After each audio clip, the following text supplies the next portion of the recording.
Hello everyone, అందరు ఎలా ఉన్నారు? బాగున్నారా? నేను కూడా చాలా బాగున్నానండి.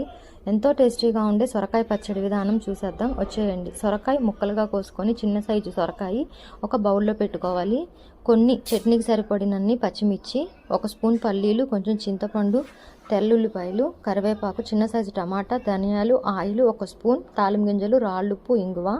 స్టవ్ ఆన్ చేసి కడాయి పెట్టి ఒక స్పూన్ ఆయిల్ వేసి ఒక స్పూన్ పల్లీలు, ఒక స్పూన్ ధనియాలు సన్నని మంట మీద దోరగా వేపుకోవాలి. ముందుగా కడిగి పెట్టుకున్న పచ్చిమిర్చి కూడా వేసేసి సన్నని మంట మీద మూత పెట్టి తిప్పుకుంటూ మంచి గోల్డెన్ కలర్ వచ్చే వరకు మిక్స్ చేసుకోవాలి. ఇప్పుడు ఇవంతా కూడా ఒక ప్లేట్లోకి తీసి పక్కన పెట్టుకోవాలి. అదే కడాయిలో ముందుగా కోసి పెట్టుకున్న సొరకాయ ముక్కలు కూడా యాడ్ చేసి బాగా కలుపుతూ కొంచెం పసుపు అనేది యాడ్ చేయాలి. పసుపు వేసిన తర్వాత కొంచెం రాళ్ళుప్పు, ఒక స్పూన్ వరకు రాళ్ళుప్పు, చిన్న స్పూన్ అండి నేను వాడింది. మీ దగ్గర స్పూన్తో అయితే అర స్పూన్ వరకు సరిపోతుంది. నేను ఇంకా రాళ్ళుప్పు కూడా వేసేసి చిన్న సైజు టమాటా కూడా యాడ్ చేశాను. ఇవంతా కూడా బాగా మిక్స్ చేసుకోవాలి. ఈ సొరకాయ పచ్చడి అనేది వేడి వేడి అన్నంలో, దోశలో, చపాతీలో, మిల్లెట్ దోశలు అన్నింటిలో బాగుంటుంది. ఒకసారి తప్పకుండా ట్రై చేయండి. ఇంకా ఒక 5 మినిట్స్ అయితే మూత పెట్టాను, చక్కగా మగ్గిపోతాయి. ఇంకా ముందుగా వేయించి పెట్టుకున్న దాంట్లో ఒక 7-8 చిన్నులపాయలు వేశాను. ఒకసారి మూత తీసి కొంచెం చింతపండు, కొంచెం కరివేపాకు, కొంచెం కొత్తిమీరాకు, ఇవంతా కూడా బాగా మిక్స్ చేసుకోవాలి. ఇవంతా బాగా మిక్స్ చేసుకున్న తర్వాత మంచిగా అన్నీ ఈవెన్గా మగ్గిపోవాలండి. మరొకసారి ఒక 5 మినిట్స్ మూత పెట్టాలి.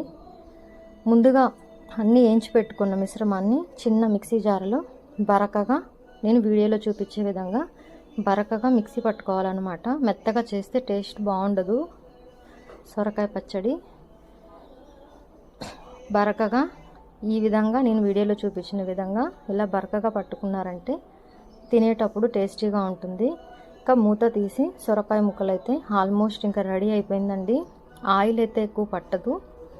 ఒకసారి బాగా మిక్స్ చేస్తున్నాను. మళ్ళీ చక్కగా అన్ని టమాటా, సొరకాయ ముక్కలు అన్నీ చక్కగా మగ్గిపోయినాయండి. ఇవంతా కూడా ఒక ప్లేట్లోకి తీసేసుకొని కొంచెం సేపు చల్లారనివ్వాలి.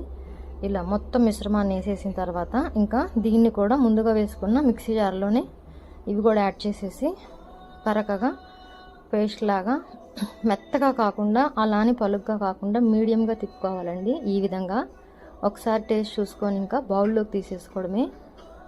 ఇంకా తిరగమాత గింజలు పెట్టడానికి స్టవ్ ఆన్ చేసి కడాయి పెట్టి కొంచెం ఆయిల్ వేసి తాలింపు గింజలు, ఒక ఎండుమిర్చి, కొంచెం ఇంగువ, కొంచెం కరివేపాకు కూడా వేసేసి బాగా అన్నీ ఈవెన్గా మిక్స్ చేసుకొని మంచి కలరు, స్మెల్ వచ్చేదాకా సన్నని మంట మీద వేపుకొని సొరకాయ పచ్చడిలో వేసుకోవడమేనండి.